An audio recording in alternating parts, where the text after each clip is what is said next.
காதுல விழலையே. காதுல விழல சொல்லு.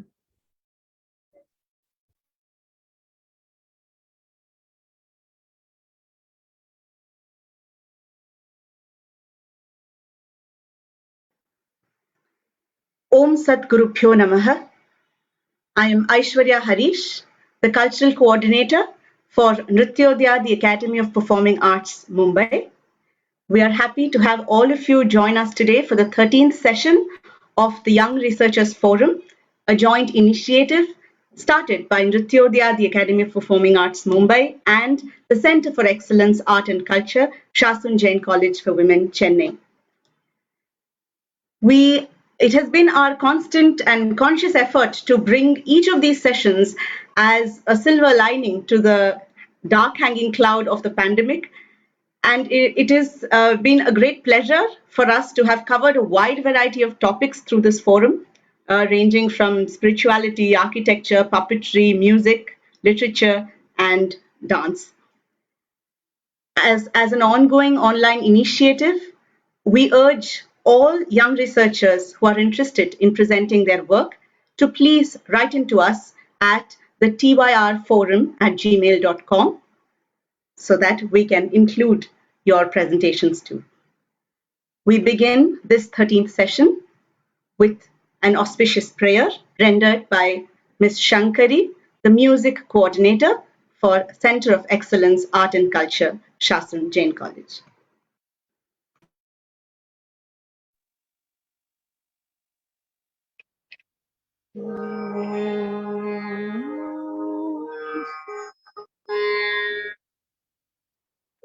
माता च पार्वती देवी पिता देवो महेश्वरः बान्धवा शिवभक्ताश्च स्वदेशो भुवनत्रयम्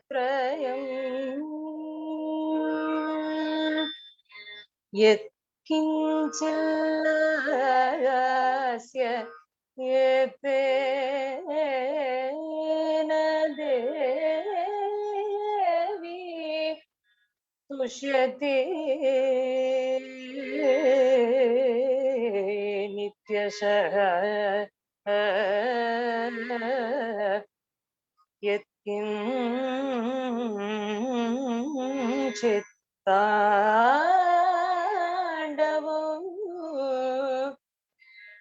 तेन सोमसानुचरः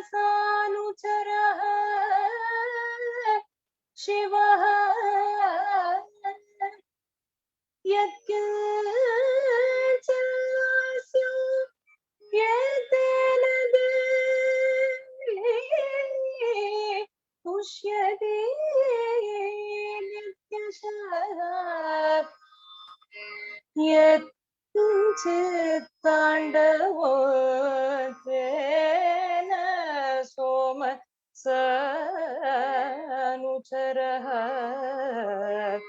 शिवः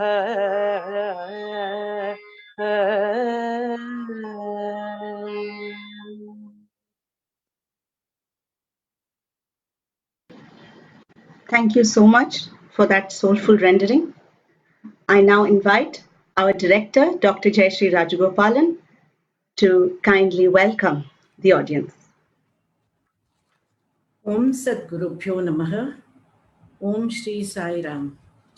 Namaskar, and a very warm welcome to each one of you who has joined us today for the 13th session of the Young Researchers Forum, initiated by our institution, Nrityodaya, the Academy of Performing Arts, and Center of Excellence, Art and Craft, Shankarlal Sundarbai Shasun Jain College for Women, Chennai.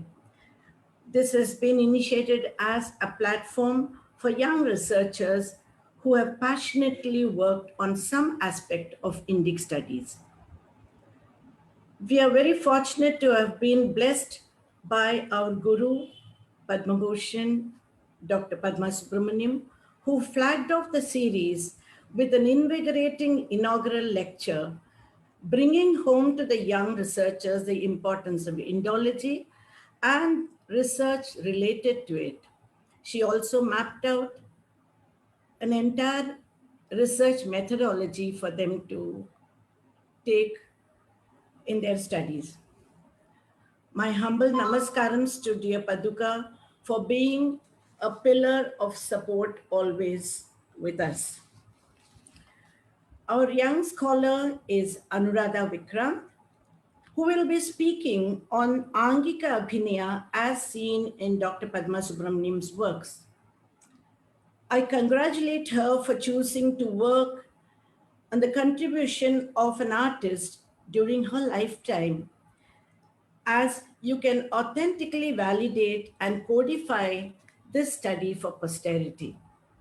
Well, a warm welcome to you, Anuradha, and we're waiting to hear from you. Who else can be an expert other than Dr. Gayatri? Dr. Gayatri Kannan, the principal of Nrityodaya Chennai, who has soaked herself in Paduka's works from the time she could walk and talk. Her mother, Srimati Uma Sriram, was the senior-most disciple of Paduka and an evergreen partner in all her dances. In fact, having become even closer in the past 25 years or so, Gayatri has been fortunate to imbibe every nuance of Paduka's research. We welcome you, Gayatri, and look forward to a very enriching and interesting session. I now request Dr. Rajeshri to take over.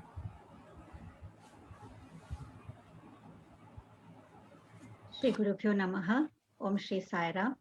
My pranams to our Guru, Padma Bhushan, Dr. Padma Subramaniam, for being with us for every session and for encouraging us to take the right direction with reference to research topics and study in the arts. It is said, character is like a tree and reputation is like its shade. To put it concisely, Dr. Gayatri Kannan has grown in the shade of this huge tree that we know as Paduka. It gives me great pleasure to introduce Dr. Gayatri Kannan to the audience today, though she is no stranger to the dance-loving public of Chennai and outside. Senior-most disciple of Dr. Padma Subramaniam for dance and Vidwan Sri S. Rajam for music, she has completed the Nritya Praveshika certificate course, Nritya Visharada diploma course, and the Nritya Shali post-diploma certificate course, specially dealing with the 108 Karanas of the Natya Shastra. In academics, she is qualified with a master's degree in Sanskrit, an MPhil on the topic Saundarya Lahari and Shivananda Lahari, a comparative study. Her PhD was on the Madhura Vijayam, a literary appreciation, a wonderful work which she presented as our first young researcher in the beginning of our Young Researchers Forum. Her JRF research project was on Dhruvaganam from Natya Shastra, and it has been given by the Ministry of Culture, Government of India. She is presently working on the reconstruction of Angaharas from the Natya Shastra for her Tagore Scholarship, again from the Government of India. Awards and titles rest very gently on her rather fragile shoulders. She was awarded the prestigious Jawaharlal Nehru Fellowship for her PhD work, Yuvakala Bharati by Bharat Kalachar in 1993 for being an all-rounder in dance, Natvangam, and vocal, the Shyamala Balakrishnan Memorial Award in 2003, the Nritya Chudamani Award from Sri Krishna Gana Sabha in 2014, the Satya Gana Kokila Sundaram by Bharatanjali, the Abhyasa Nritya Vardhini from Abhyasa Academy of Classical Dance. Presently, she is a principal of Nrityodaya, handling classes in dance, practical, theory, Sanskrit, and music. She's a trustee of the Director K. Subramaniam Trust and Bharata Ilongo Foundation for Asian Culture. She has traveled widely within India and abroad, including USA, Canada, UK, France, Portugal, Switzerland, Sri Lanka, Singapore, Malaysia, Cambodia, South Africa, and Australia. She has presented several lecture demonstrations and she assists her guru in all her research activities and workshops as well. If there is an epitome of humility, it is Dr. Gayatri Kannan. Welcome, Dr. Gayatri, to our session as an expert. It gives me pleasure to introduce the young researcher, who is Srimati Anuradha Vikrant, Bharatanatyam dancers and founder director, Drishti Art Center, Bengaluru.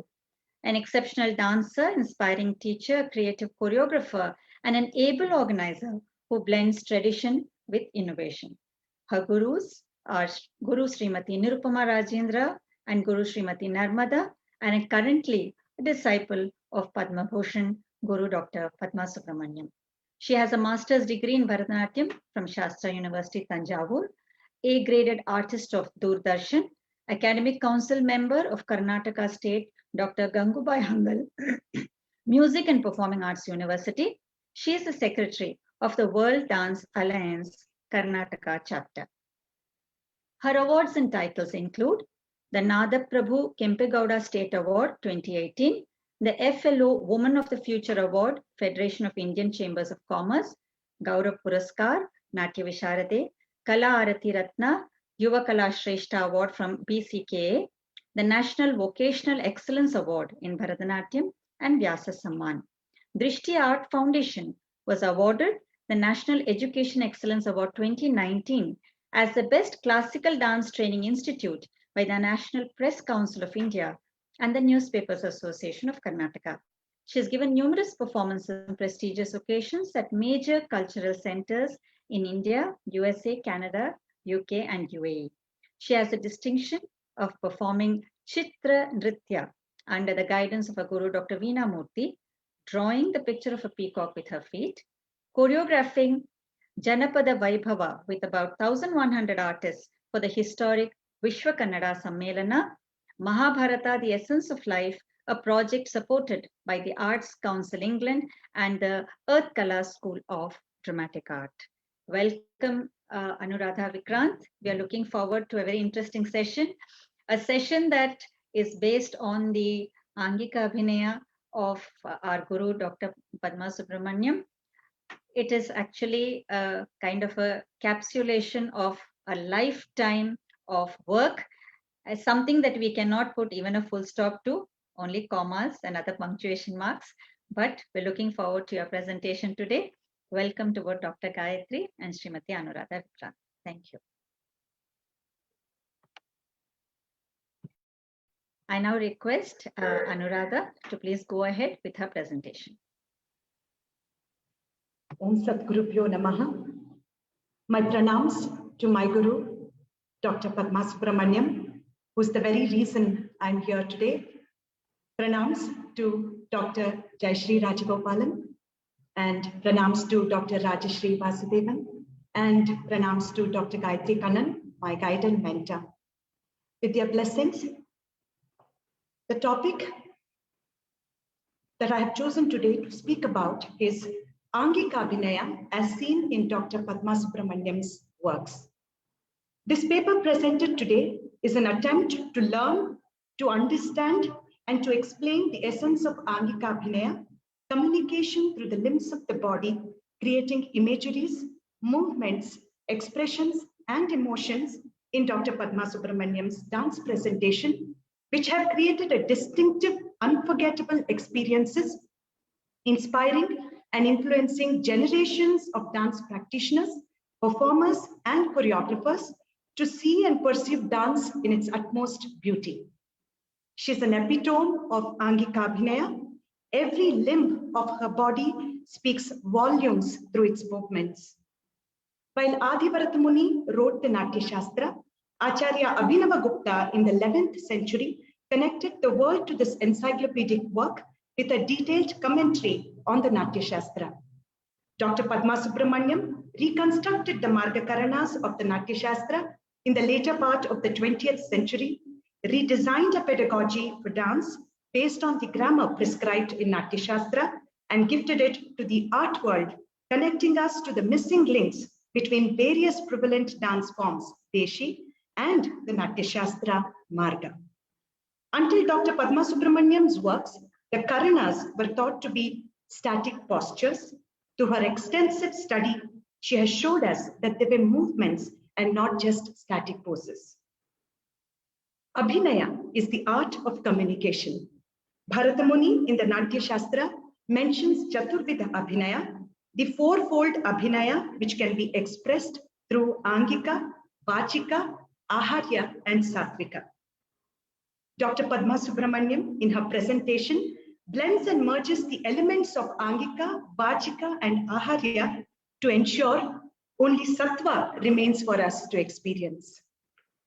Bharata Muni says, Angika Abhinaya is the basic foundation of movement. A dancer who is skilled in Angika Abhinaya should be able to clearly communicate thoughts and emotions by presenting movements of the limbs in all their beauty.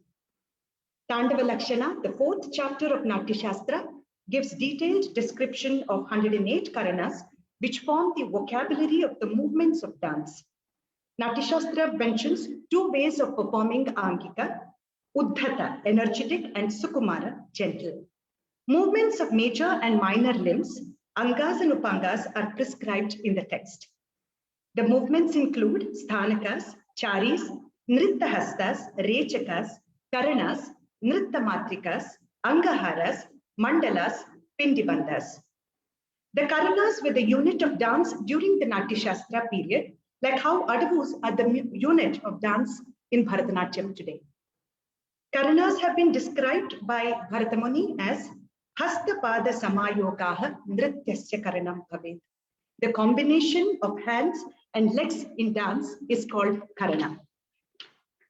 All these beautiful grammatical aspects of Angika Abhinaya have been totally absorbed, internalized, applied, and externalized by Dr. Padma Subramaniam, who insightfully redefines Bharata's above definition as Atmakaya Samayogaha Nrityasya Karanam Bhavet.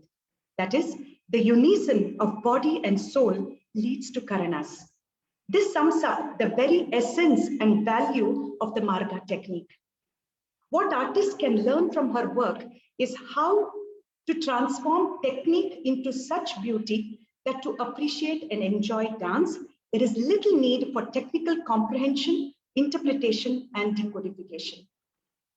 Nritta as part of Angika Abhinaya is considered Bhava Vihinam, devoid of feeling, and Rasa Vihinam, devoid of aesthetic experience by some medieval works and even by some modern scholars.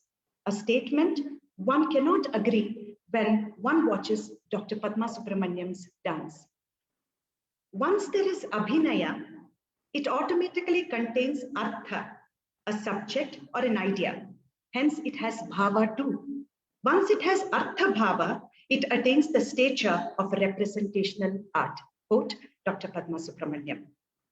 Her in-depth knowledge of the science behind every single movement mentioned by Bharata in Natya Shastra and the knowledge of the right application of these movements for communication, evoking the right emotion, make every single work of Dr. Padma Subramaniam an aesthetic experience.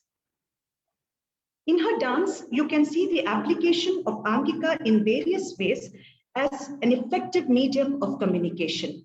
One, Angika used as pure nritta, that is movements in dance.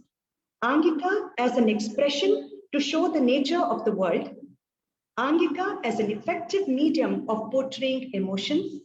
Angika with significance to sattva. Angika used as pure nritta movements in the dance. Angika can be classified as Shakha, that is the grammar of the hastas, which include Bahukarma, Abhinaya Hasta, and Nritta Hasta. Ankura means sprout, representing appropriate usage of hastas and creative aspects of Abhinaya.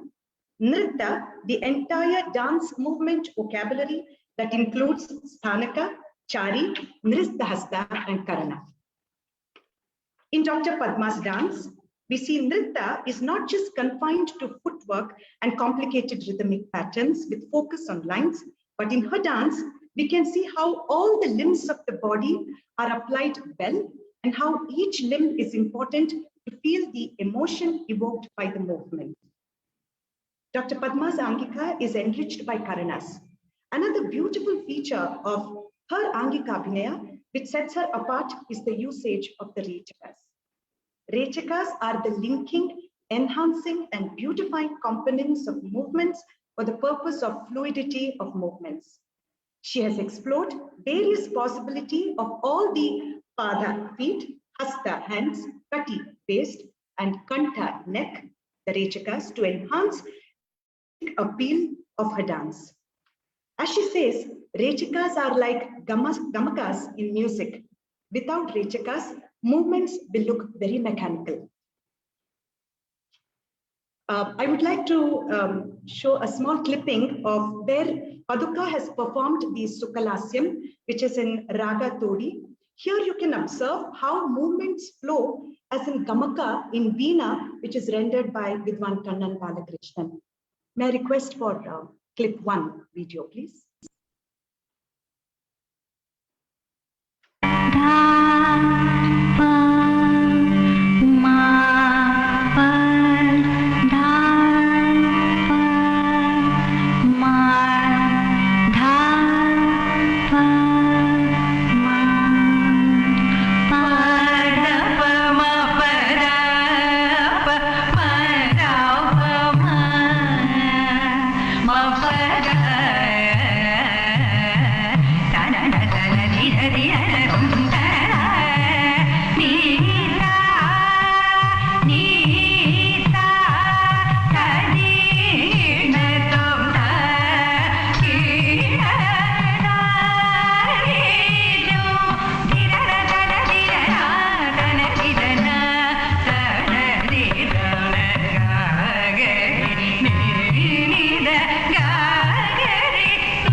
That was Sukhalasya.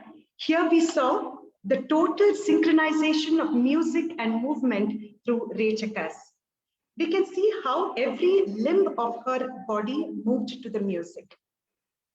We also see how Angika as Nritta beautifies any dance where rhythm and movements create imagery that radiate pure joy. It is important to note how throughout Angika, she sustains Saushtava, and at any given point of her presence on stage, we can witness the Angashuddhi, which is the most essential in Angika Abhinaya. Her imagination and adaptation of movements is based on the context of the composition she is performing.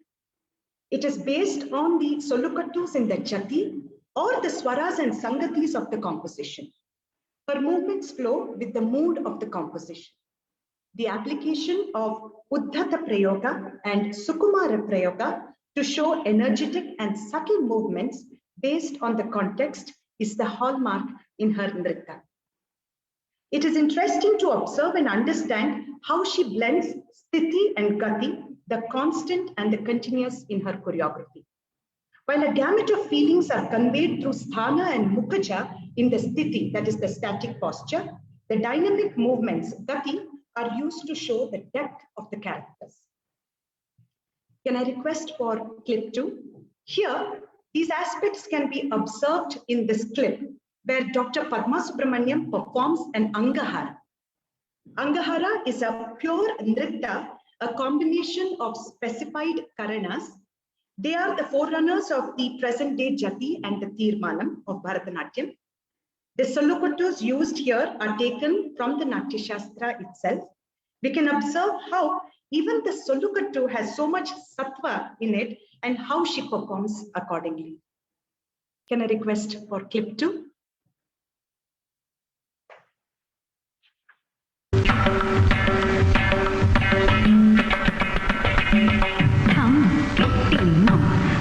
किटिकिटिकिम घंडानम कोंडा गुण गुणर घट घट घट ठम किटिमम किटिकिटिकिम घंडानम कोंडा गुण गुणर घट घट घट घट घट घट घट घट घट घट घट घिम घिम घे वीरिणी नृगेहम घिम घम घे वीरिणी नृगेहम घिम घम घे वीरिणी नृगेहम तोत्तंगे तोत्तंगे तोत्तंगे घम घम घे वीरिणी नृगेहम तोत्तंगे तोत्तंगे तोत्तंगे तोत्तंगे घम घम घे वीरिणी नृगेहम घिम घम घे Virini नृगेहम तोत्तंगे तोत्तंगे तोत्तंगे तोत्तंगे तोत्तंगे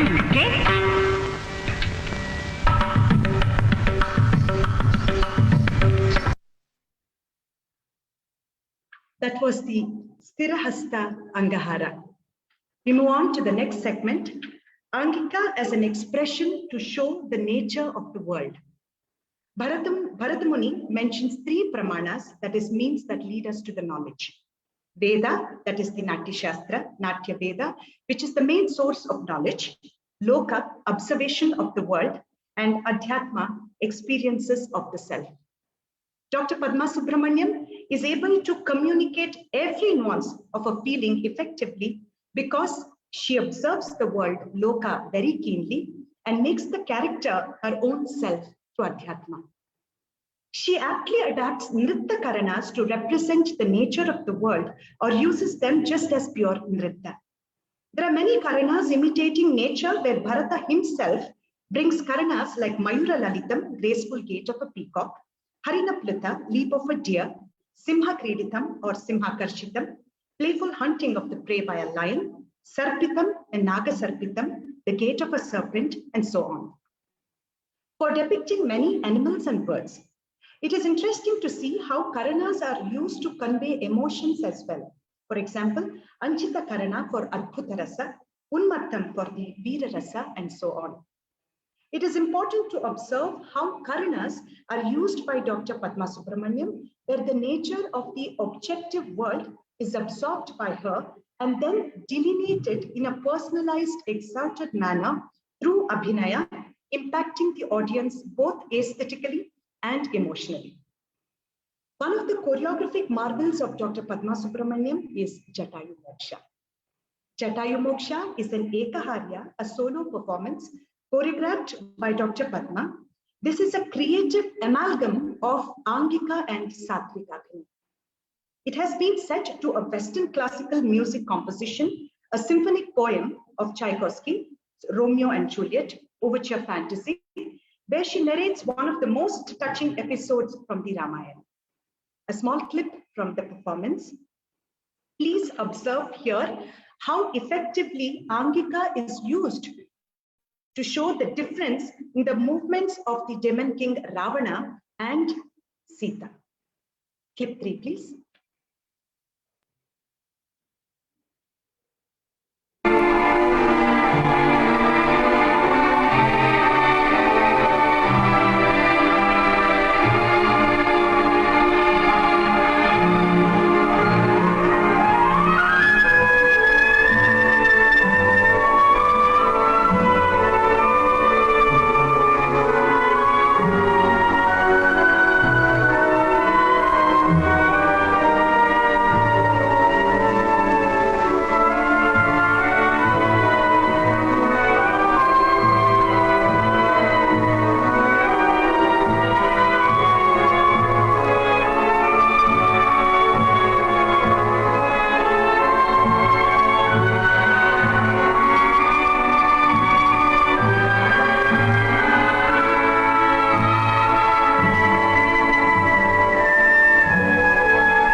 Using the appropriate chari and the sthana, we can see how she brings difference in the two contrasting characters and their emotions. Keen observation of the nature of the world, including the human nature, and adapting the observations appropriately to dance bring about the impact in her performance. The next segment, Angika is an effective medium of portraying emotions. There are two kinds of communication in Angika Abhinaya, the Padhartha Abhinaya, expression of word-to-word meaning, and Vakyartha Abhinaya, communication of the general idea of the sentence or even the mood. Her Padhartha Abhinaya paves way for Vakyartha Abhinaya through the application of the various limbs of the body to depict the mood and the state of the character. It is interesting to observe how Dr. Padma Subramaniam uses Abhinaya Hastas for the Padhartha Abhinaya, that is for specific literal portrayals of contextual expressions. For Vakyartha Abhinaya, she uses Nritta Hastas for the depiction of more imaginative expressions, which gives scopes for layers of possible interpretations. Dr. Padma visualizes ideal amount of communication where one needs no explanation for what she is communicating. Auchitya is present in her performance, where we see various components blended in ideal proportion, and because of this Auchitya, we are all able to experience the rasa. Dr. Padma has portrayed multiple characters, multiple situations, varied emotions through the medium of Angika with a fine balance of Natya Dharmi and Loka Dharmi. The next clip, which you all see, is a conversation between Kaikeyi and Lord Rama from Dr. Padma Subramaniam's Ekaharya presentation, Ramaya Tubhyam Namaha. Here, Kaikeyi tells Rama that he would have to forego his coronation and proceed to the forest for 14 years, and her son Bharata should rule the kingdom.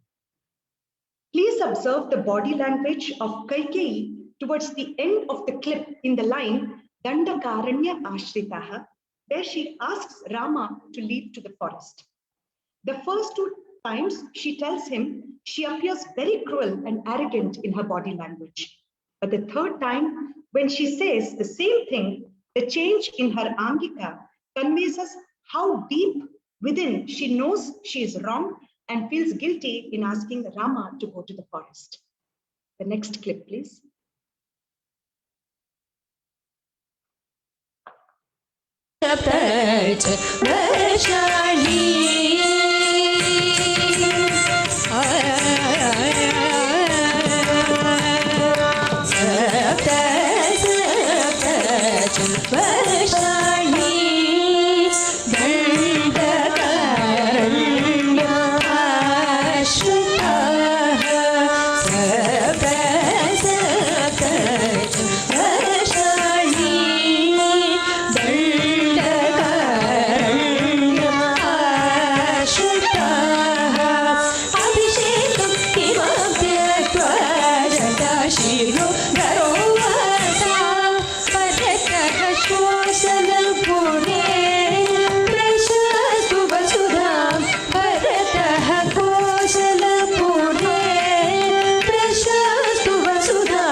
power of Dr. Padma Subramaniam's Angika, I don't think it needs any further explanation.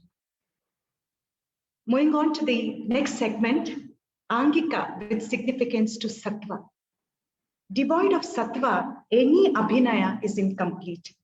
It is interesting how Dr. Padma Subramaniam uses Angika with the total involvement of spirit and mind.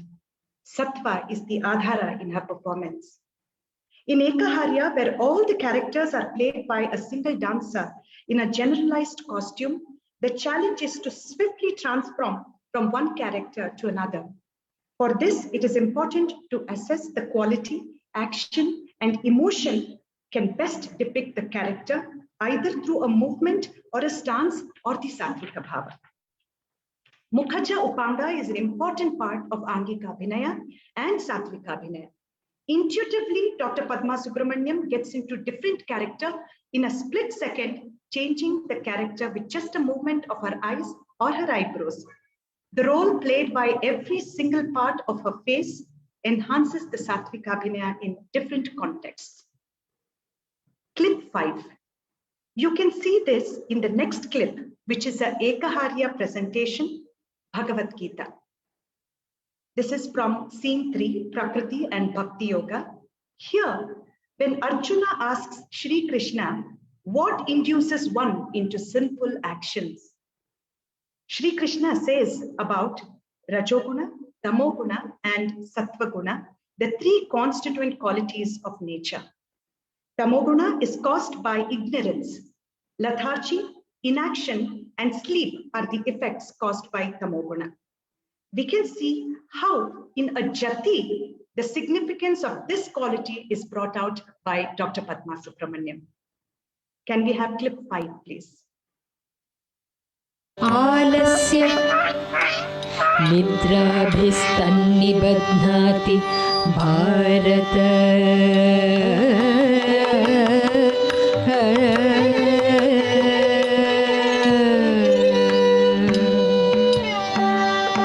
ता तरिकिट तकधी तरिकिट तकता तरिकिट तकधी तरिकिट तकता तरिकिट तकधि तरिकिट तकदस्तरी तत्तर्ण तच्छणु तत्त्रीनि ताकदीक ताकदीक तत्तित्ता तत्तित्ता दित्ता कृतक तर्किरतु यदा सत्त्वे प्रबुद्धेतु प्रलयं याति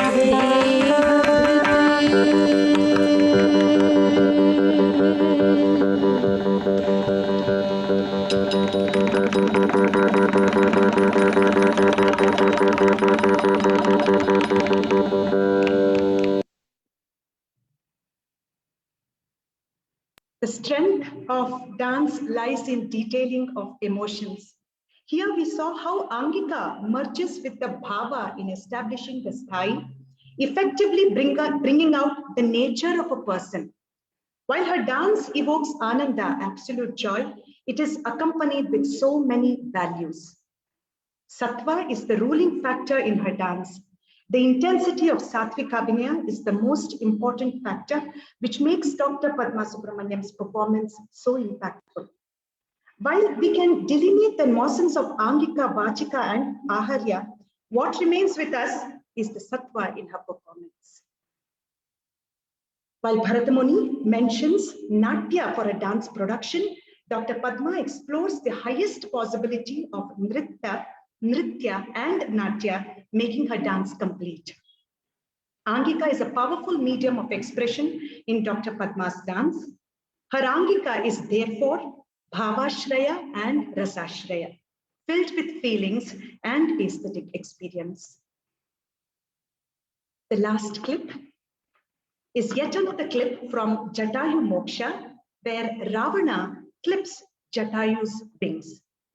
We see how effectively Angika is used to show Jatayu trying to rescue Sita from the clutches of Ravana. The quick movement of flying towards the sky is beautifully depicted using the Garuda Plata Karana. Atikranta Karana and Udvratachari are used aesthetically to depict Jatayu's attempt to stop the fight stop and fight Ravana to rescue Sita. We can observe the application of the Griva Veda, such as Nata, Unnata, Trayashra, Kunchita, Anchita, to bring out the natural movements of Jatayu, a bird, while fighting Ravana. Jatayu's helplessness, pain, and guilt of being unable to save Sita after both his wings are cut and he is hurt and fallen on the ground are emotionally portrayed in a highly realistic manner. Can I request for the clip 6, please?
As Dr. Padma aptly says, the essence of Nritta Karana is that the whole body is meticulously trained only to be forgotten about.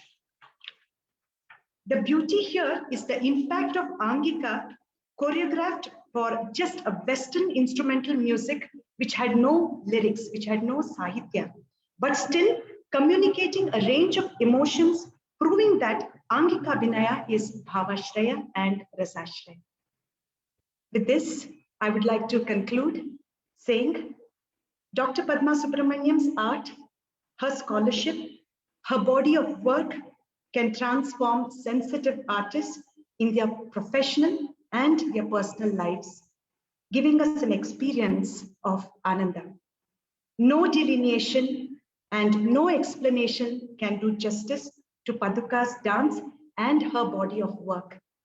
She is an epitome of Indian dance and an epitome of our Indian culture.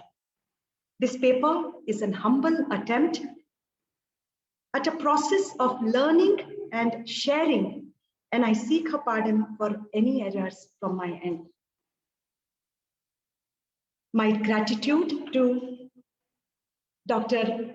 Jayashree Rajagopalan from Nrityodaya, Mumbai. My humble gratitude to Dr. Rajeshri Vasudevan from Shasan Jain College, Chennai, for giving me this wonderful opportunity to share what I'm learning through this field. And my gratitude to my guide and mentor, Dr. Gayatri Kannan, for always being a great source of guide to me. Thank you so much. My humble pranams to also Shatavadani Dr. R. Ganesh sir for his constant guidance and inspiration. Thank you so much, Anuradha. When more experienced art historians and critics have failed to put Paduka's work down even in several pages. I think it's a very great attempt you have made to put it in about 20 minutes. That is because of our time restriction as well. We cannot blame you because her work is encyclopedic, very much like the Natya Shastra that she follows constantly.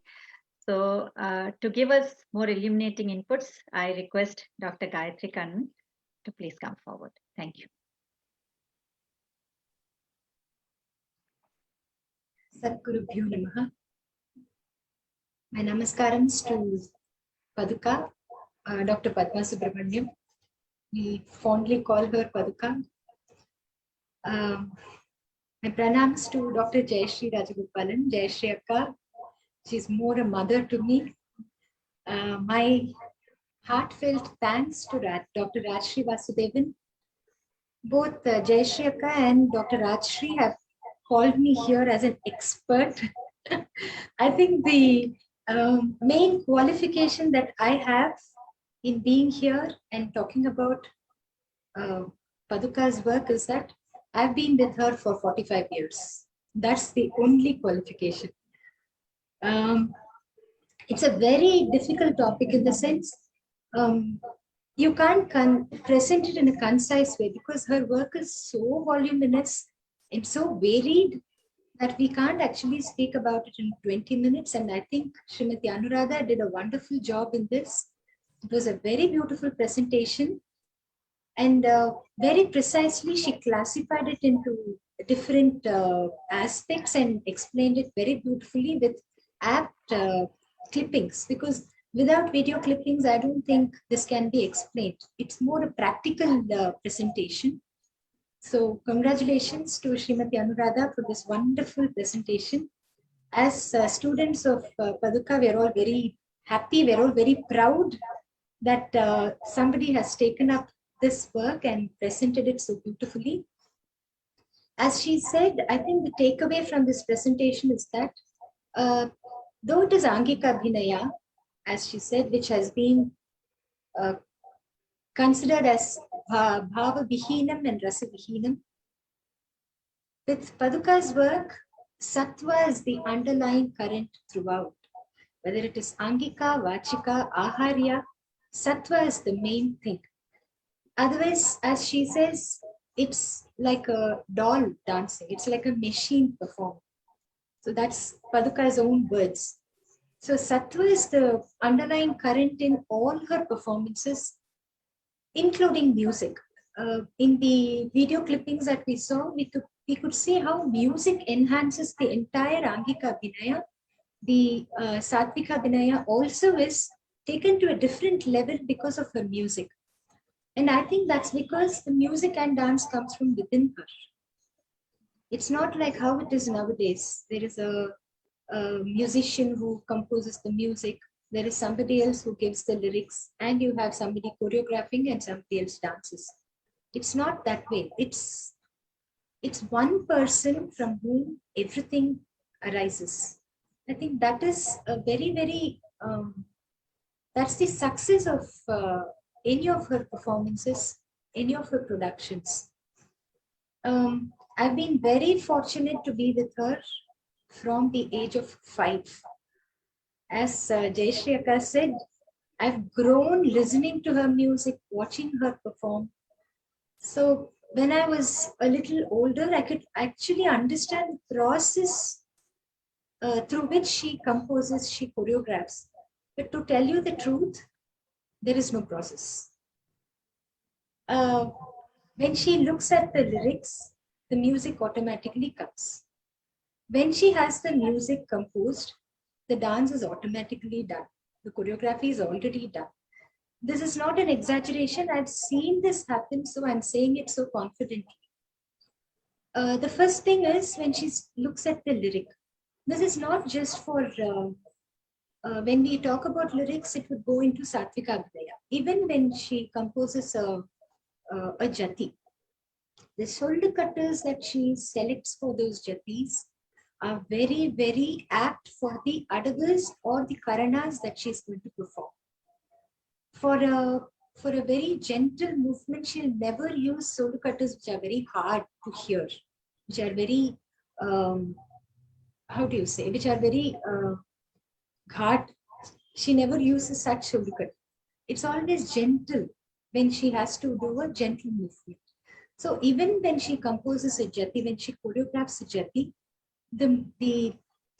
she takes care to see to it that there is always a sync between music and the dance. You would have seen even in the Angahara, when the movement involves something which is an upward movement, the solukattu will also have a intonation which goes upwards. This can be seen in all her performances, all her dance numbers. So I think that is very important. In fact, the audience will not even notice it. It's not so explicit. It is there, it's embedded. And that's why when they go out of her performance, they say, oh, it was so beautiful. They wouldn't know why, but it's there. I think that is a very, very beautiful combination that I've seen when she composes or when she choreographs. Another thing I would like to point out here is that though her main research work has been in the Natya Shastra, the Karana chapter, she has never relegated the present-day Bharatanatyam adavas. Never. Because her basic foundation has been in the Vadugura style, where she learned all the adavas of Bharatanatyam, not only from her own guru, Sri Vadur Ramaya Pillai, but from so many other Devadasis. So in her Angika Abhinaya, if we see, there will be a beautiful blend of the Deshi, which is Bharatanatyam, and the Marga, which is Natya Shastra, which is why her performances, her Angika Abhinaya, or rather a pure Nritta as we call it now, is so appealing. If it is just Karanas or Charis, it might not have that variety. She always blends the adavals, the present day jatis, even in the Solukattu. She will not all the time take a Solukattu from the Natya Shastra or the Bharatarnava, which might sound very alien to the present generation or the present day dancers. She will have a beautiful blend of those syllables with what is in vogue now in the Bharatanatyam repertoire. She blends both of them.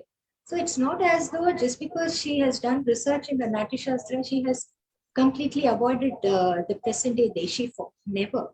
It's always a blend of both the adavals and the Karanas or the Charis. So this is one thing I wanted to point out, because there is a lot of there has been a lot of criticism that her performances are only about Natya Shastra. It is not. It has Natya Shastra and Bharatanatyam together. That's why she called it as Bharatanatyam. Her performance is called as Bharatanatyam because she wanted to say that when you come for her performance, don't expect only the Bharatanatyam of the past, say, 2 centuries or so. You can expect something other than that, which is older.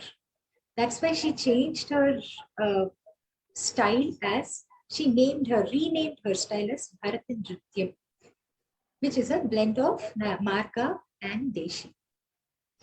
Actually, I can just go on and on about this topic because it's a very favorite topic of mine. I have spoken about her music for dance, and that is something which I can speak for hours together, because I feel, as she herself says, she sees music and hears dance. She was the one who first stated this because that's a personal experience for her. As I said, music and dance flows out of her naturally and simultaneously.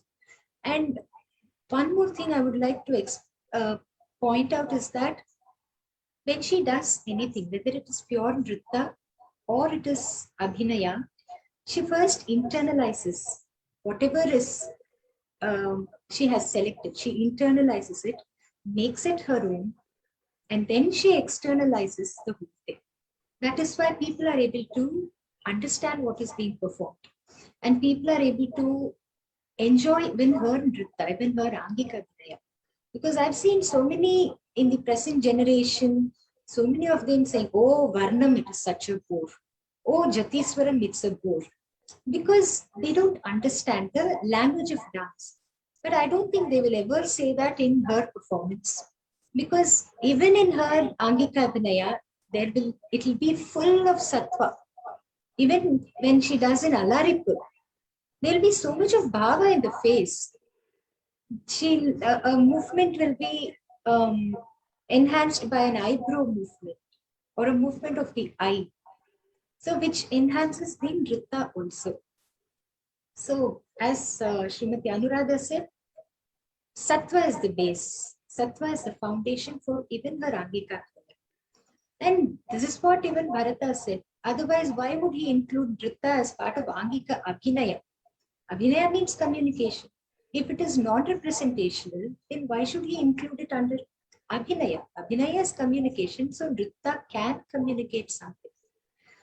I have a feeling this change of idea that nritta is bhava vihinam and hence rasa vihinam must have come when the Karanas were forgotten.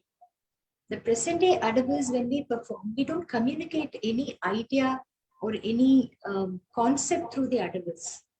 It's only used for pure dance, pure nritta.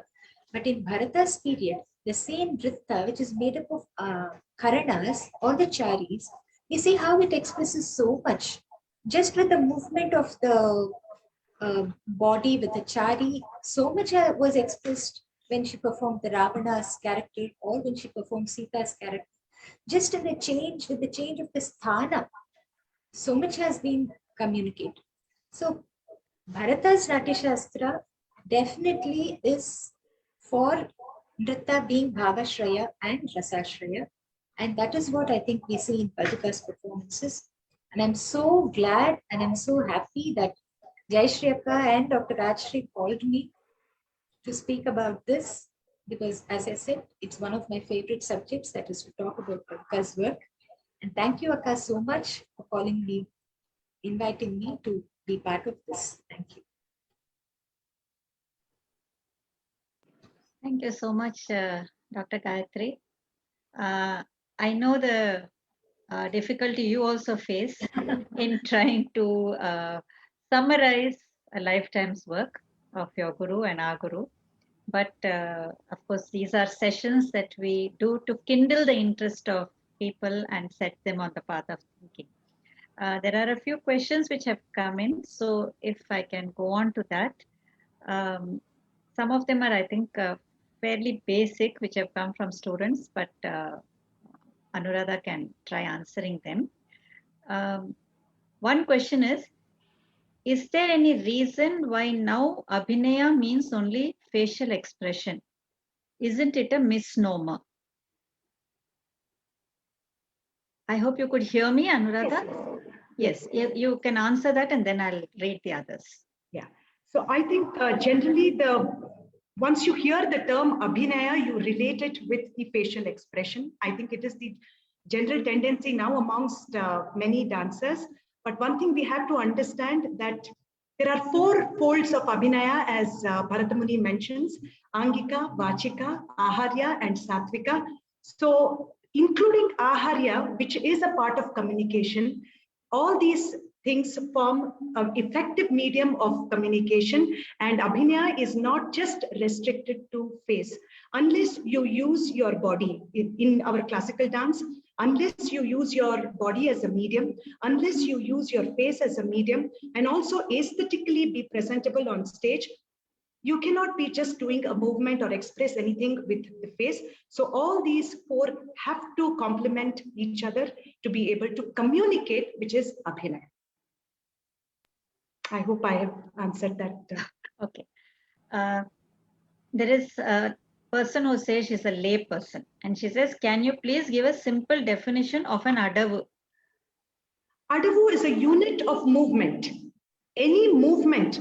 Adavu is a term which we use in Bharatanatyam. Similarly, Adavu is also a term which is used in other styles like Mohiniyattam and even in Kuchipudi. But any unit of movement in any classical dance style represents, it's a term used in Bharatanatyam and Mohiniyattam and Kuchipudi, but Adavu means a movement in any dance style. Okay. One question is, when it's a lyrical composition, it's easy to get hold of a certain emotion, but how will you emote for a jati or a raga piece alone, unless you are a very experienced dancer? I think if you saw the Jatayu Moksha video clip which you just saw, what Padwaka did, or even the Sukalasya or Angahara which you did, I don't think I need to explain that you need emotions to convey even the Nritta part of it. And lyrics need not be, sorry, can I get that question again, Akka? Yeah. When it's a lyrical composition, it's easy to get hold of a certain emotion to express. But how will you emote for a jati or a raga piece alone, unless you are an experienced artist? I think to become an experienced artist, your practice, your sadhana becomes very important, that it flows well in your body and you're able to express that better. So you have to train, like Paduka says, you have to train body to be only forgotten about. So training and sadhana is very important, and then other things naturally flow. Actually, I think the answer is in the question itself. Unless you're experienced or you're an expert in an art form. That's very true. See, a beginner will not be able to do, whether it is Nritta or Abhinaya, a beginner will not be able to do it. And a beginner should not try to do it also. Now we see a lot of these young children trying to choreograph and all that for songs, which we appreciate their enthusiasm, but I don't think that is, they need to have more experience, they need to watch a lot, they need to observe senior artists perform, and then they will know, they will, without their own knowledge, as Paduka always says, by osmosis, they will imbibe certain things, and then when they do it, say after 10 or 15 years, they might be able to perform for something without a lyric, which we saw in Paduka's performance now. This also reminds me, once Paduka said that when you're swimming and when you have mastered the art of swimming, you don't think about the strokes. So it naturally flows. So to get those strokes right, practicing the technique becomes important. I think I just cannot resist when it comes to Paduka's, Angika Abhinaya, when so much you have spoken about it. One more thing I want to add is, how she blends the, the Bharatanatyam Margam, which has its own format, the Trikala Jati, but she uses the Sattvika aspect in that. In Kuil Pattu, the king comes for a hunt, and the first Jati starts as a hunting episode. And the entire thing starts with that kind of a horse movement, the sound, the Jati itself. And I've been very fortunate to have learned that from her and performed many times. And, it is an entire episode, but in 3 speeds. The Trikala is not lost. Today, people don't understand for Trikala, you have to continue the same movement into the 3 columns. And it is amazing how Paduka had done that. The Rathakrantachari keeps on, changing according to the requirement of the Trikala and the movement of the deer darting away. So that is one very beautiful thing. And another thing about Mukhaja Upanga and the Abhinaya, just by using that eyebrow, she in Ramayatubhyam, she will tell Lakshmana, when Lakshmana comes and says, how can I light this fire? And she will raise her eyebrow. I mean, I cannot do it, but she'll just raise the eyebrow to say, yes, you have to do it. Just that eyebrow movement was enough, that ukshepa of the eyebrow. I mean, and the same when Sita comes back, that same eyebrow is completely, the same ukshepa is so softened. So, welcoming her to take her back as a consort. I mean, this is something that, you know, unless, like they've been discussing, unless you have soaked yourself into that character, then even that smallest Mukhaja Upanga of the eyebrow can play a very important part in communication. So if people are asking why is Abhinaya referred to only for the face, that is because, as she says, the Nati Shastra technique was forgotten. And only the facial expression probably limited the movement of the dance also.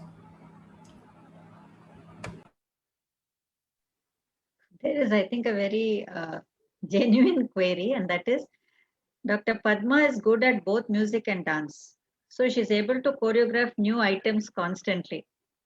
What will those dancers who can't sing or compose do, but still want to have new items done? So it's, I think, a very genuine problem that somebody is facing. So I don't know which of you will be able to answer that. Very true. I understand the problem because it's not possible. Not everybody is fortunate to be a dancer and a singer. More so being a composer also. I think God has been very partial to her. She's a total personality, total artist. And it's really God's grace. In present generation, I've seen that many dancers don't even know how to sing. It's very difficult. See, not everybody needs to be a composer. Not everybody needs to be a choreographer also. It's not necessary.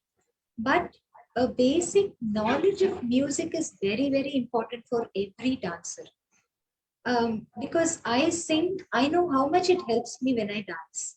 It's very important. You need not be a concert singer, but you must know what is to at least appreciate music. Or when there is somebody composing music for you, you must at least be sensitive enough to understand if that music suits your dance or not. That is very important. And for that, we need to learn how to sing. We need to listen to a lot of music. If not sing vocally, at least learn an instrument. If not learn a string instrument or a flute, at least learn how to play mridangam, so that we have a sense of rhythm and sense of music, which will definitely help in being a good dancer. That is for sure. So we needn't be very good singers or composers, but we must be sensitive to both. If I can add with your permission. Yes, of course. Like Gayatri said, she's a total, embodied personification of dance. I would like to remember Ganesh sir's quote where he said that her moves become dance. Her moods are the bhavas, and she and her life itself is rasa. This is a quote from Ganesh sir, I thought. Beautiful quote, as usual, from a scholar like Dr. Ganesh. Moving on to another question, I think, which our music coordinator Shankari has asked. What is the Abhinaya element in Shuddha Nrittam? What Sattva Abhinaya does pure syllables evoke? Shuddha Nrittam. Are you able to hear that? Anu, were you able to hear the? Yes, can you please? No, she wants to know about Shuddha Nrittam and what is the Abhinaya element in that? As far as my knowledge goes, Shuddha Nrittam is nothing but the Nritta, which is the rhythmic element in dance, which also probably just explained here in terms of the rhythmic aspect in dance is called as Shuddha Nrittam, and how you will be adapting the emotion is in it is like how you saw Padoka, even for the Jati, how if you saw the Tamoguna which she brought about, even for a Jati she brought out the character in the Shuddha Nrittam Jati which was there. So if you have to adopt to Abhinaya in that, it is based on the composition which is being presented. So Nritta can be non-representational as well as representational. If I can just add to it, see, it's very raw. When we say Abhinaya, it's not necessarily the facial expression, or it's not necessarily communicating a particular idea or a concept. moves it. Especially when it is Shuddha Nritta, even the Rechakas, that is a movement of the neck, could add to the movement. That will become Sattva in that Shuddha Nritta. And when a dancer performs like a doll, just moves her eye here and there, moves her arms and legs in a linear way without any involvement, then there is no Sattva in it. Even just a look from here, if she looks from within, the movement comes from within. She enjoys her own movement. Even in Shuddha Nritta, even in Alaripu can be beautiful if the dancer enjoys doing that Alaripu. It's very painful, but still, when she enjoys performing an Alaripu or a Jatiswaram, the audience automatically enjoys. It's not a mass drill that is performed. It is a movement. Like Paduka says, you train your body to forget about it. When you forget about your body, you don't really realize, you just enjoy. You just enjoy, like how you enjoy speaking, you enjoy swimming. It's like that. So Shuddha Nritta, with a lot of these Rechakas, I think can add Sattva to the entire performance. Rechakas would mean movement of the neck, movement of the arm, even a shoulder movement can add beauty to the entire Nritta. So I think Abhinaya doesn't necessarily mean only facial expression. It is Sattva, or it is the enjoyment that the artist has, which is transmitted to the audience. One Mr. Manjunath Tirkannad, he has asked, mythological themes are wonderful. How about depicting some of the contemporary social themes via Bharatanatyam? The immediate clip which I remember is Paduka doing surgery.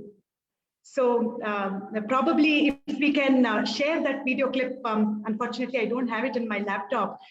I think Paduka is one person who has explored all the possible themes, whether it is mythology, whether it is social theme, cultural theme, spiritual theme, and any theme she takes up, it can reach directly to the Rasikas. Her dance can appeal to a layman, her dance can appeal to scholars and connoisseurs, and even a child, because any theme she takes up, she's able to communicate. There is one video clip would operate on the operation. Probably you know how she thinks about various themes so effectively to our audience. I think her voice, it's breaking. What she meant was, on YouTube, there is a small video clipping where we see Paduka performing a surgery. Am I audible? No, it was breaking in the middle of your voice, but Dr. Gayatri filled in the detail right now. See, it's actually for a Bharatiya song, Ulagathozhil Anaithum Uvandu Seivoor, which basically talks about dignity of labor, where she performs a surgery, a heart surgery, to show how every job, every profession is divine, is godly. That is one thing. There's another production of hers, Vande Mataram, where again she talks, she presents Subramanya Bharati's another song, Nenju Purukudiliye. This is what Subramanya Bharati sang when he was alive. It is about the political situation at that period, and it is relevant to this day.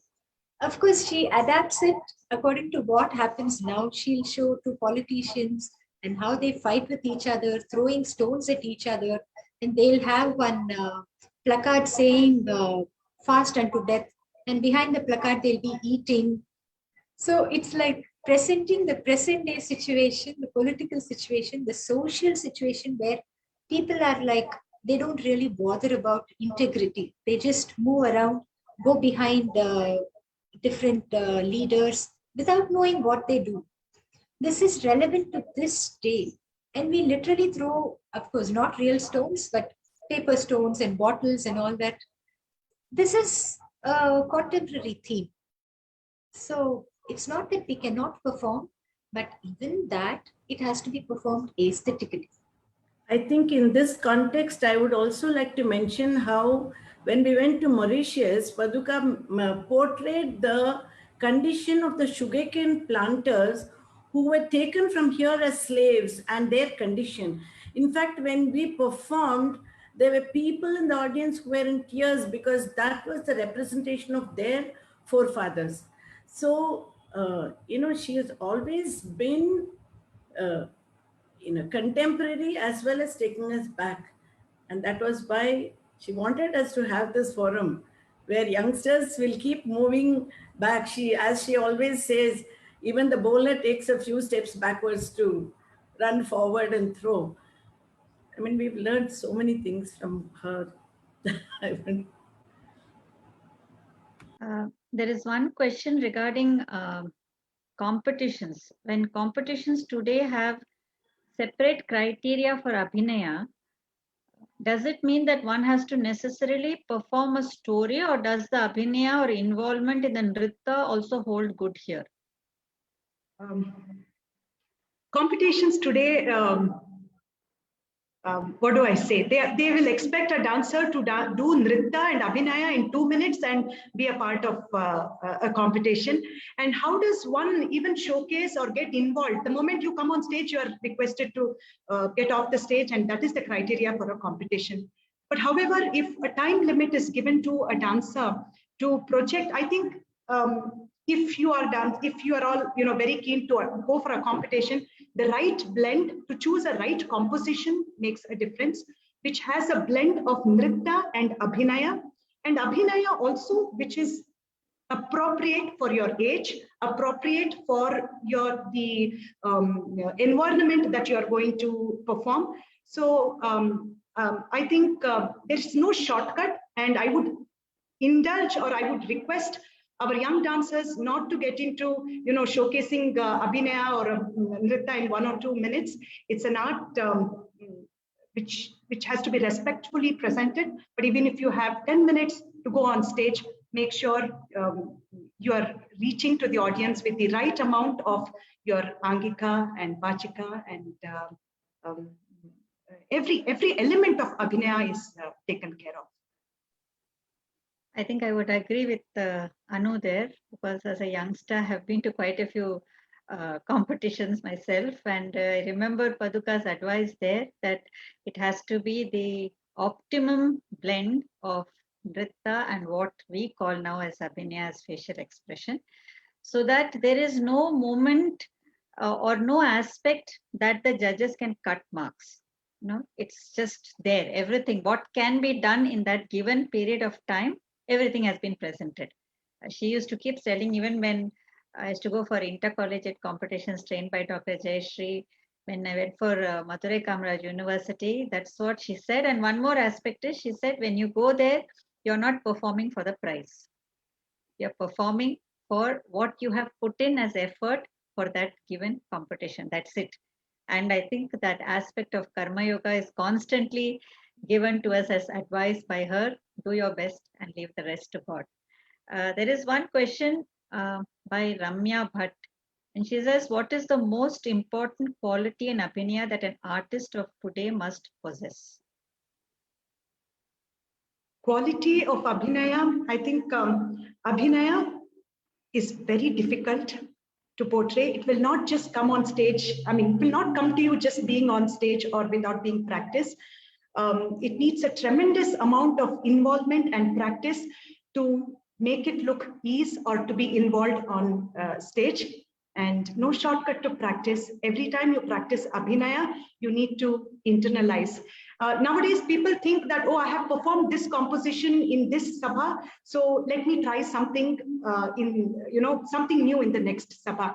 I don't think that is needed. When you perform one composition again and again, back to back, with good practice, I think there comes more involvement and you can feel the composition and perform better. So I don't think one should be in a hurry to learn and present new composition. Rather, pay more attention to what you have learned and try to enjoy and internalize it and enjoy the process of it. There is question for Dr. Gayatri. You mentioned Marga and Deshi. Is today's Bharatanatyam Marga or Deshi? Today's Bharatanatyam is Deshi with lot of Marga elements embedded in it. It's not just Bharatanatyam, but any of the Deshi forms that are there now, Bharatanatyam, Kuchipudi, Odissi, Manipuri, even the Nritya Natakas like Bhagavatamela, Yakshagana, all of these are, as my Guru, as Paduka says, they are daughters of Natya Shastra. How can you say a daughter is any different from the mother? So all these Deshis are, they have their own beauty, yes, but they all have aspects of Natya Shastra in them. Only thing is either they are not known or they are purposely ignored.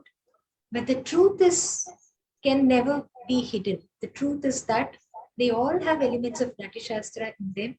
And Paduka's research for these for more than 60 years is more than almost 55 years in Natya Shastra is mainly to establish this point that Marga is Natya Shastra, Deshi is all the regional forms that we have, but both are interconnected. This is what has been the very soul of our research. And just to add a small thing about what Srimati Anuradha said regarding Abhinaya, the main quality of Abhinaya, which comes through experience, to get into the shoes of the other character and yet be out of it. That is the main thing which doesn't come so easily. Like if we see when Paduka dances, if we see Ravana there, if we see Sita there, if we see Rama there, all in a split second, it's because of the mental involvement and how she analyzes the character of all these mythological or in any character that she portrays. We must be true to that character. We must be true to the poet or the composer who has given us that character, internalize it, and then bring it out to the audience. And this will come only through experience. It cannot be taught. Paduka always says Satvika Abhinaya cannot be taught. How can you ask somebody to feel something, have tears? We can't have tears just like that. As Srimati Anuradha said, you can't go on stage and just emote in a minute or so. The involvement is so important, and experience. You can't ask a 10-year-old child to emote like how an experienced artist would do. So as they learn, as they watch, they have to observe, they have to watch a lot of seniors perform, imbibe that, and then try to be their own original self, not imitate. Try to bring out what they feel is that character. I think that's very important for any artist. I think we've had a fairly good round of questions, but of course the final word should rightly be with the Doyen herself. So I request Paduka to just say a few words. I don't think the audience is going to be satisfied with only us talking. How much ever we may want to fill or fit into your shoes, it's impossible. The shoes are too large for us. So request you to just say a word or two to the audience. We are waiting.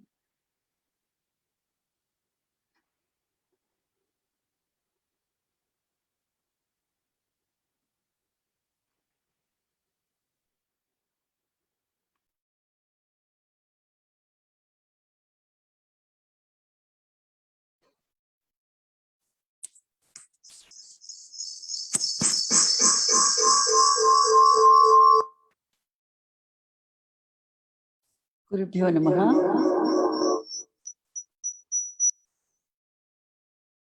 Am I audible?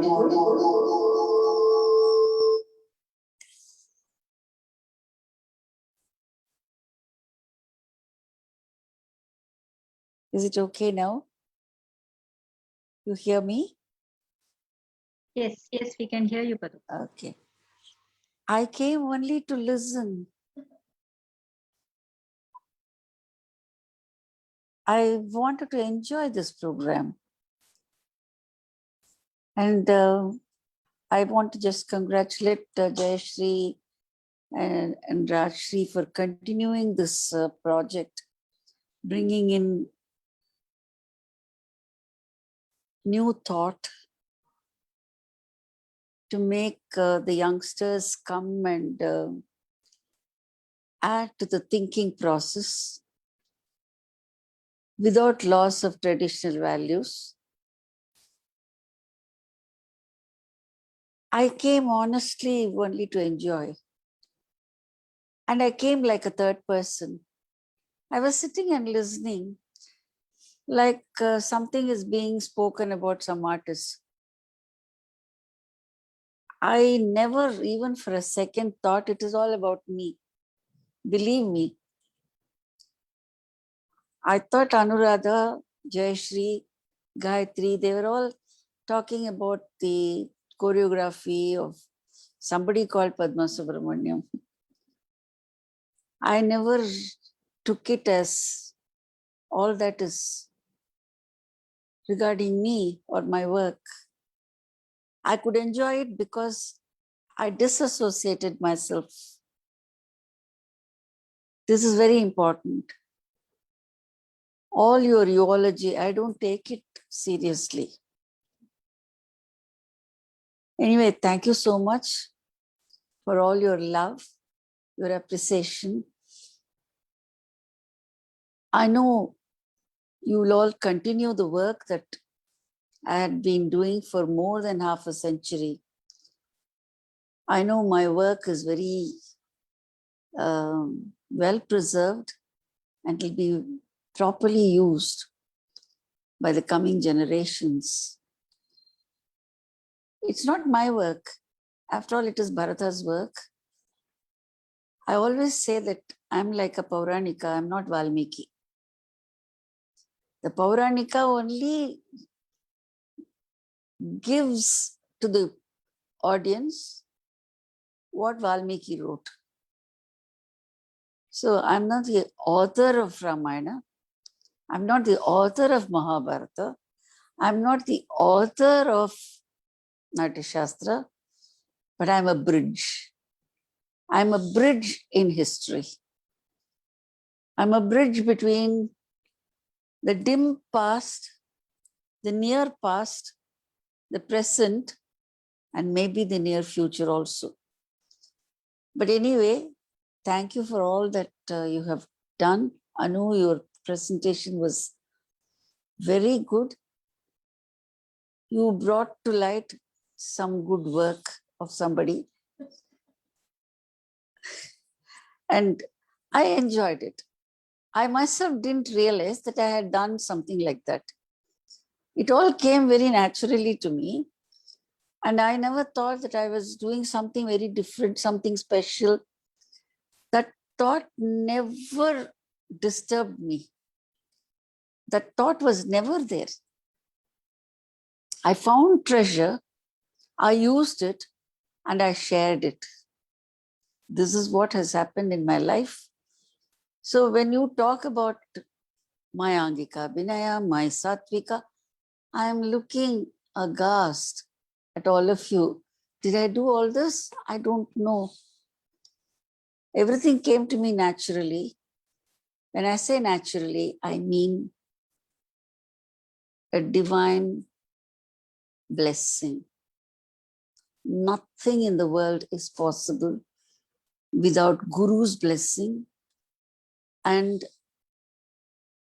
definitely, unless there is a divine hand, nothing is achieved. Janma is given, life is given, and the life has to be properly utilized for something which will be relevant for any time. I always feel that artists must learn to live in time and in timelessness. Both have to be blended.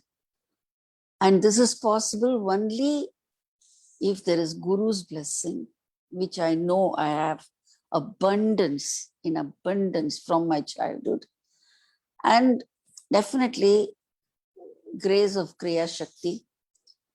It is all her grace, our universal mother's grace, that energy which comes out when it is necessary. In fact, I have never strained my brain. I'm a very lazy person. You don't know that part of me. I love sleeping. I love to be just sitting and dreaming. And nothing disturbs me. One thing I must tell you, I promise you, nothing disturbs. Gayatri will tell you how when Mahati and Shyam were kids, the television will have cartoons and I'll be sitting and writing a very serious article right inside in the same room. So it's kind of, when you get into something, all that I would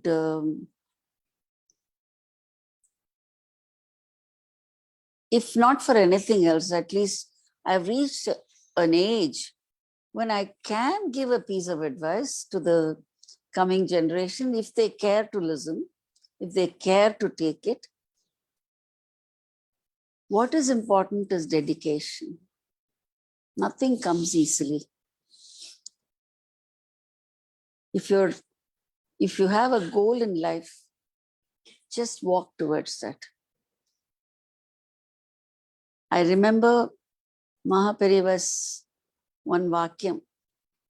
Kanchi Mahaswami has said,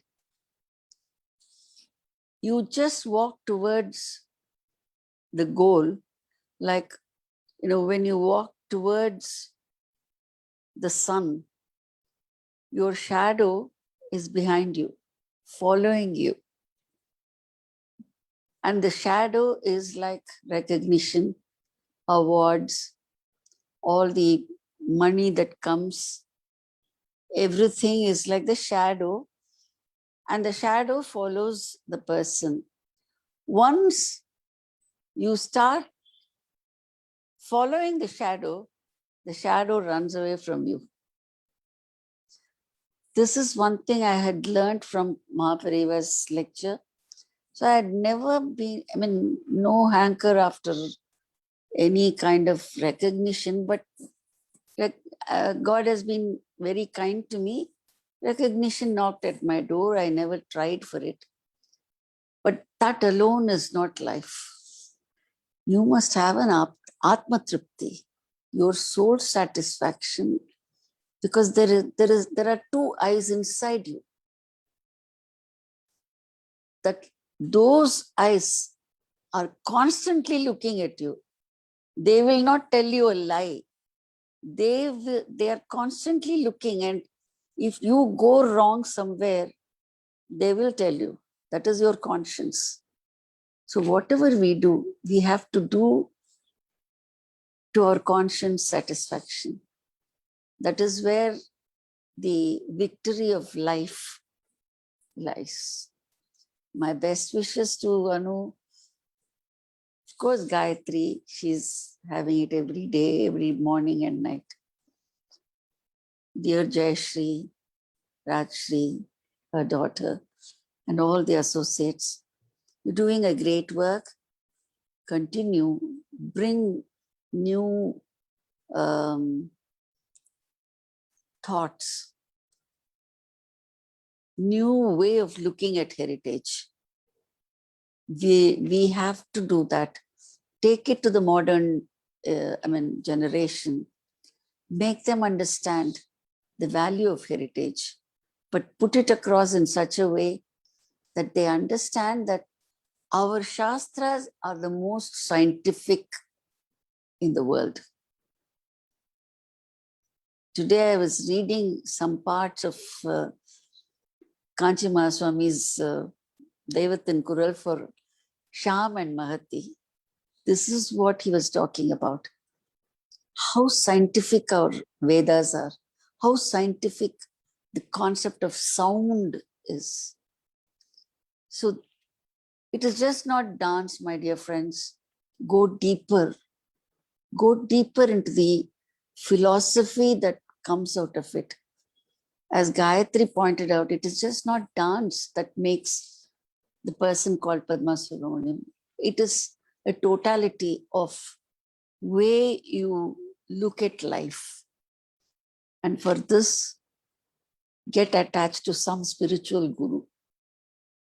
Anybody, I mean, of your choice. But be careful that you choose the right guru. A lot of saffrons are there around, but they may or may not lead you to the right place.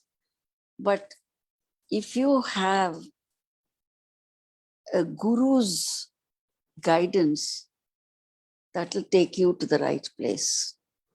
My best wishes.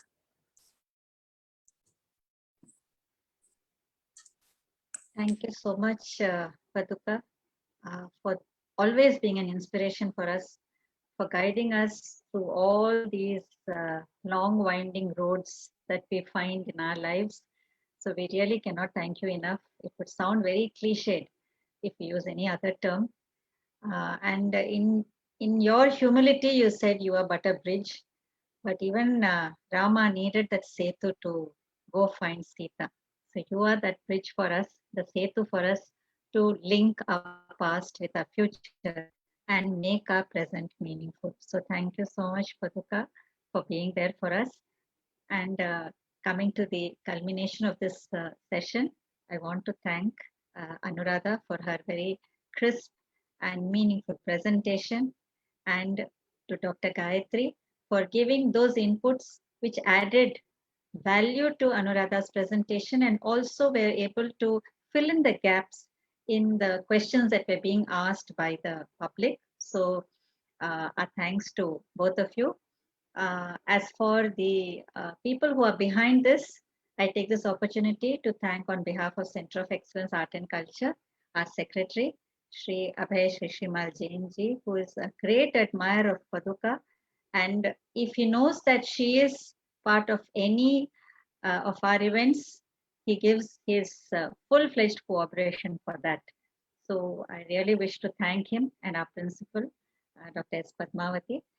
And for Nrityodaya Academy of Performing Arts, there are many well-wishers who constantly send in the names of the researchers and experts, and also help coming in from Mr. Ramesh from Mahindra Finance. So we would like to thank those people who make these sessions possible time after time, and we are hoping to continue with them as long as we can. On my part, I would also like to thank Ms. Aishwarya Harish for being the MC, Ms. Shankari for her rendition, and Ms. Srividya for the technical support. And we request the researchers and experts alike to please join us, not only as audience for our sessions, but also join us as participants, so that we can give a wide range, as Paduka said just now, to the discerning public. So thank you so much once again, and Shubharatri. We will have our next session on the coming Friday itself, and it will be announced on our FB page. We will be having Dr. Parimal Phadke, who will be speaking on the concept of the Nayaka in the Natya Shastra. Thank you so much. Shubharatri.